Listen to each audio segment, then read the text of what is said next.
आज पवित्र पौष पूर्णिमा ଏହି ଅବସରରେ ଶ୍ରୀମନ୍ଦିରରେ ମହାପ୍ରଭୁଙ୍କର ଦେବାଭିଷେକ ନୀତି ଅନୁଷ୍ଠିତ ହେବ। ଏହି ଅବସରରେ ମହାପ୍ରଭୁ ରାଜାଧିରାଜ ବା ସୁନାବେଶରେ ବିଭୂଷିତ ହୋଇ ଅଗଣିତ ଭକ୍ତଙ୍କୁ ଦର୍ଶନ ଦେବେ।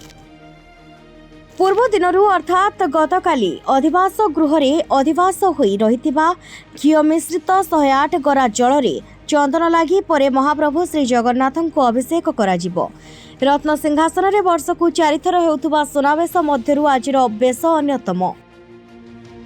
ସକାଳ ଧୂପ ପରେ ସ୍ୱର୍ଣ୍ଣ ଓ ରତ୍ନ ଖଚିତ ଅଳଙ୍କାରରେ ମହାପ୍ରଭୁ ଅଗଣିତ ଭକ୍ତଙ୍କୁ ଦର୍ଶନ ଦେବେ।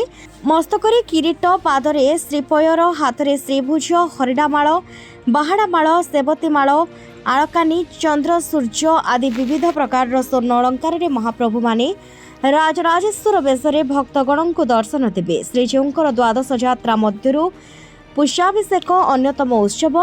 ପ୍ରଭୁ ଶ୍ରୀରାମ 14 ବର୍ଷ ବନବାସ ପରେ ଆଜି ଦିନରେ ଅଯୋଧ୍ୟାକୁ ପ୍ରତ୍ୟାବର୍ତ୍ତନ କରି ସିଂହାସନରେ ଅଧିଷ୍ଠିତ ହୋଇଥିଲେ। ଏହି ସ୍ମୃତିରେ ଶ୍ରୀମନ୍ଦିରରେ ପୌଷ ପୂର୍ଣ୍ଣିମା ଅର୍ଥାତ୍ ଆଜିର ଦିନରେ ରତ୍ନ ସିଂହାସନରେ ମହାପ୍ରଭୁଙ୍କର ଅଭିଷେକ ନୀତି ସମ୍ପନ୍ନ ହୋଇଥାଏ। ତେବେ ବର୍ଷକ ମଧ୍ୟରେ 5 ଥର ମହାପ୍ରଭୁ ସୁନାବେଶରେ ଦର୍ଶନ ଦେଉଥିବା ବେଳେ ଆଜିର ଦିନରେ ସୁନାବେଶରେ ମହାପ୍ରଭୁଙ୍କୁ ଦର୍ଶନ କଲେ ଅଶେଷ ପୁଣ୍ୟ ମିଳିଥାଏ ବୋଲି ବିଶ୍ୱାସ ରହିଛି। ପୌଷ ପୂର୍ଣ୍ଣିମା ଦିନ ଠାକୁରଙ୍କର ପୂଷା ଅଭିଷେକ ନୀତି କରାଯାଏ। ଏହି ଦିନ ମହାପ୍ରଭୁ ରାମଚନ୍ଦ୍ର ଅଯୋଧ୍ୟାରେ ଅଭିଷେକ ହୋଇଥିଲେ। এই নীতিকান্তি জগন্নাথ মন্দিরের রামচন্দ্র নীতিকান্তি পালন করা যাচ্ছে। এই নীতিরে বর্তমান সকাল ধূপ পূজা বসছি। সকাল ধূপ সরলা পরে মাঘ স্নান, খৈকরা ভোগ, অভিষেক নীতি করা যাব। অভিষেক পরে সুনাবেশ হবে। সুনাবেশ সকালে আজ দুইটা নীতি করা যাব। রাতে বি ঠাকুরঙ্কর নবাঙ্ক বেড়া, নবাঙ্ক বেশ, নবাঙ্ক বেশে মহাপ্রভু রাতে বড় সিংহ বেশ নবাঙ্ক বেশ করা যাব।